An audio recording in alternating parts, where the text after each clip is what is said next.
you don't have that done, make sure that those demos after AT1. And then a big focus we took this year on days 4 through 10 with a heavy emphasis on the second weekend, using every office event, AT1, AT2, phone PCs to drive demos. Every PC that gets conducted in our office, 2 more demos are booked from that PC no matter what. No matter what. And also we institute scheduling a PR from every PC as well. So you get an extra PR per PC plus 2 more demos, it adds up.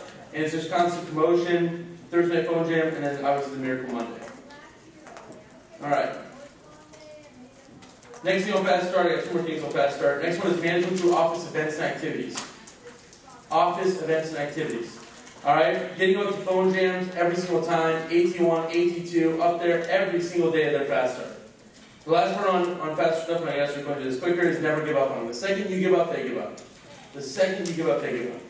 Alright, so that's all customer culture. Second thing, key staff.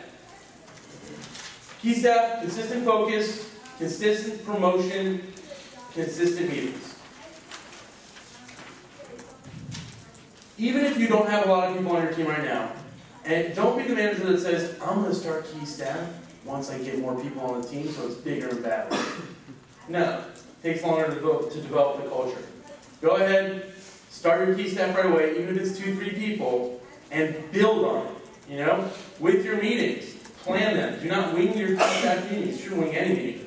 When you give value to your meetings, bless you, Ryan, when you give value to your meetings, people want to come to them because they feel like they're actually learning. They don't get paid for this stuff, right? So the only reason they can come is if they feel they're actually getting something out of it. Alright? So that's number 2. Number 3, duplicatable PC and PDI programs. I think this is crucial for your PPR. A lot of you guys, it's very easy to work off charisma or personality-driven programs. I know for myself personally, not a single one of my guys can run training the same way I run it. Because I am freaking hilarious. And my guys are still that 18-year-old type of hilarious. You know what I mean? This one party, oh my god, he passed right out. They cannot do the same things you do. If your programs are duplicatable, and they can do the same things you do, and then just sprinkle their personality onto it, they will get good results. Your AM staff needs to be on the same page as you at all times in all areas of the business. You know, ask yourself, do your reps get the same basic information and promotions from you and your staff?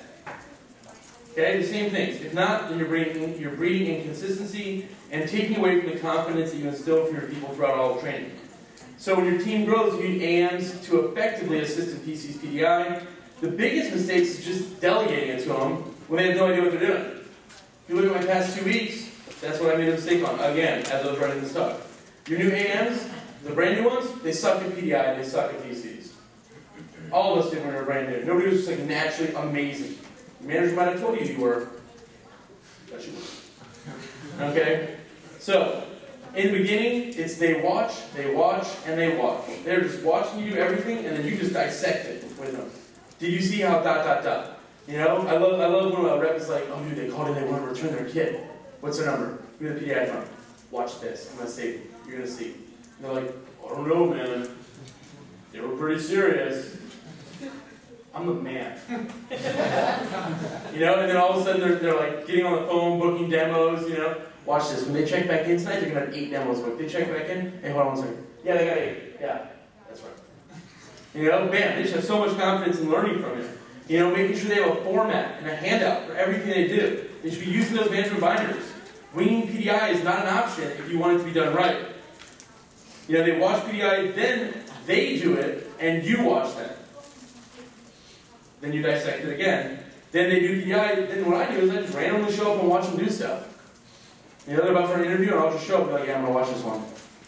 What? Really? Yeah. You're good, right? Then they're always ready. They never know when you're going to show up. You know, I come up my schedule, I'm ready to running. Now, I'll be in the office at other times. This is my office. This is where I work out of. So be watching you and helping you. These are the events I'm actually committed to run. So, next thing, PRs. I know Drew, as well as Kevin, doesn't he? Kevin covered a lot of good stuff on this. PRs is by far the best way to increase your productivity. If you have not understood the PR program, I was looking at some of the PR reports during that talk. I saw some people like 15, 25 PRs for the summer. What in the past 9 months prior to the summer did you not get about PRAs and getting PRs and interviews, launching them, and you know what's really cool? They sell a lot of cacao. Okay? PRs are the key. I think, I'm not going to talk about how to do the program. It's very simple. Collect names, call them. But I want to focus on finding the right ones. Our PR productivity, we only launched 119 PRs, which I was excited about. But they sold $350,000. I was a lot happier with that. Does that make sense? So this is all about finding the right ones, okay? Targeting the right kids and training. When I initially talk about PRs, I do a whole day one training PR talk. But when I'm talking to the right kids about PRs, I'm not talking to them about money at all. At all. Not at first. At the end of it, and by the way, get some kind of bonus to it, people. I talk about building the team, being a leader, working with friends, competition with your friends.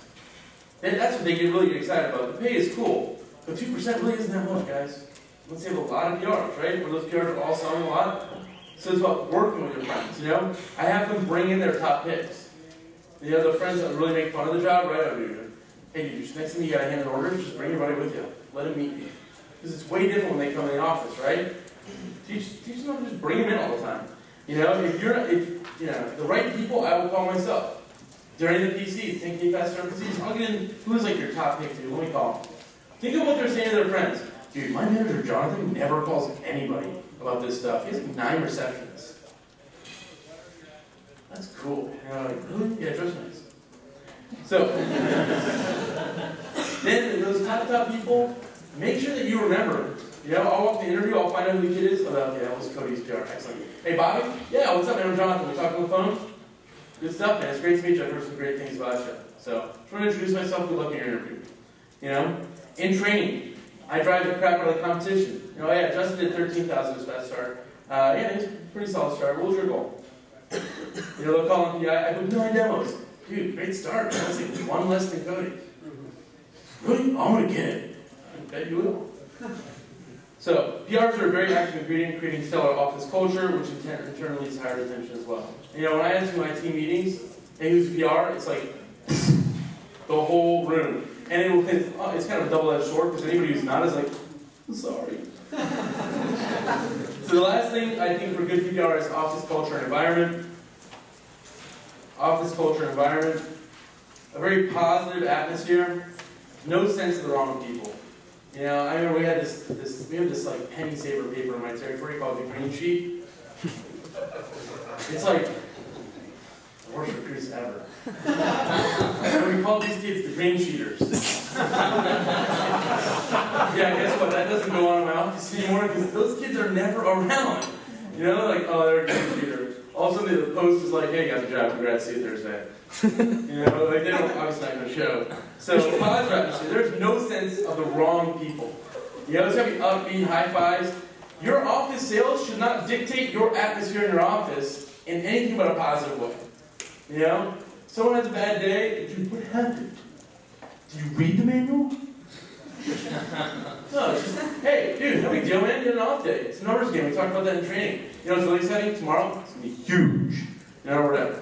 Everyone is encouraging, not just the DM. Get that supportive environment that we talked about in training.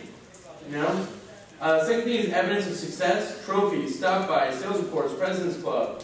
We have whole walls covered in President's Club things. Out of sight, out of mind. Whatever you have up there, you're going to talk about anyway. You're going to promote, and just constantly promoting the heck out of it. Also being personable, just simple stuff. Know their names, schools, hobbies. If they have a boyfriend or a girlfriend, their family situation, their school situation, etc. It's important that you're able to speak to your people about things besides knives in a marketing company. My conversations with my guys are very little, and I practice this in training. Hey guys, after training, advanced training, I will teach you very little on how to do the job. Why? That's why I have an assistant staff, because they're doing it, they're going to teach you the right way to do this, My stuff is going to be about long-term vision, goals, helping you get out of the job what you're really looking to get out of the job. And I teach very little, because honestly, I get really bored teaching names and uses and bridging pieces. It's very boring for me at this point. I've been doing this quite a while. What is exciting is talking about how they're going to make $6,000 in the fall. And then what they're going to do with that, and then how good it's going to feel to talk to their parents about being really independent. Then it's like, cool, and then what's your situation, how your parents feel on the job, so on and so forth. And take an active interest in them. Competition, I think, is freaking huge.